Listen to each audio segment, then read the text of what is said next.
Historia e mëngjesit të pejgamberit, realiteti i mahnitshëm. Mëngjeset e pejgamberit Muhammed a.s. nuk ishin të zakonshme, sepse ato përfaqësonin një lidhje të gjallë mes tokës dhe shpalljes hyjnore. Ai zgjohej herët para agimit në qetësinë që mbështillte Mekën, duke filluar ditën me përkujtimin e Allahut. Ky moment nuk ishte thjesht rutinë, por një themel shpirtëror që ndërtonte tërë ditën e tij. Mëngjesi për pejgamberin ishte kohë për pastrim të zemrës, forcim të besimit dhe përgatitje për përgjegjësitë e mëdha që e prisnin. Kur thirrja e ezanit të sabahut dëgjohej, ai ngrihej me përulësi dhe vendosmëri. Namazi i mëngjesit zinte vend qendror në jetën e tij, sepse ai e shihte si dritë për besimtarin dhe mburoi nga errësira morale. Pas namazit, pejgamberi shpesh qëndronte ulur, duke bërë dhikr dhe duke u lutur për ummetin e tij. Ai nuk e niste ditën me nxitim, por me qetësi, duke mësuar se suksesi fillon nga brenda shpirtit. Një pjesë e rëndësishme e mëngjesit të tij ishte sjellja ndaj familjes. Ai përshëndeste me butësi, ndihmonte në punët e shtëpisë dhe tregonte dashuri të sinqertë. Ky realitet i thjesht tregon madhështinë e karakterit të tij,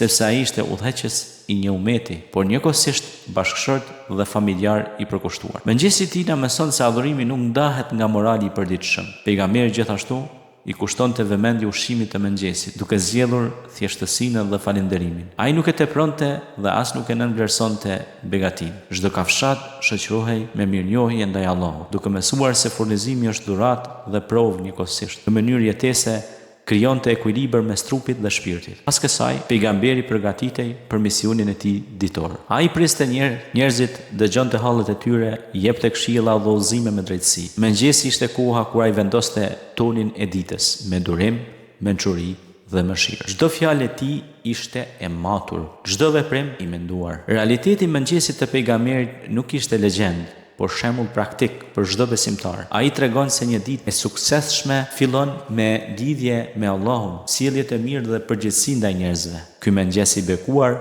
vazhdon të ndriçojë zemrat e atyre që kërkojnë rrugën e drejtë, siratal mustaqim. Prandaj ne lutemi në namaz kur këndojmë surën Fatiha, ihdinas siratal mustaqim. Zot na forco, na udhëzon në rrugën e drejtë. Në këtë mënyrë, mëngjesi i tij shndrohej në shkollë edukimi për sahabët, shokët dhe brezat pasues. Ata mësonin se disiplinë do të thotë qëndrueshmëri në adhurim, se udhëheqje do të thotë shërbim dhe se madhështia buron nga sinqeriteti. Ai nuk i ndante çështjet fetare nga ato shoqërore, por i bashkonte në një jetë të harmonizuar. Mëngjesi i pejgamberit ishte fillim shpresë për të dobtin, drejtësi për të shtypurin dhe udhëzim për të humburin. Duke ndjekur këtë model, besimtari mëson të ndërtojë ditën mbi dritë, durim dhe besim të palëkundur, duke kthyer çdo agim në mundësi, afrimi me Krijuesin dhe përmirësim të vetes. Ky shembull mbetet aktual, sepse njeriu modern ka nevojë për qetësi, drejtim dhe kuptim, ashtu siç kishte edhe shoqëria e asaj kohe në çdo rrethon të jetës së përditshme, dhe kjo rrugë mbetet e hapur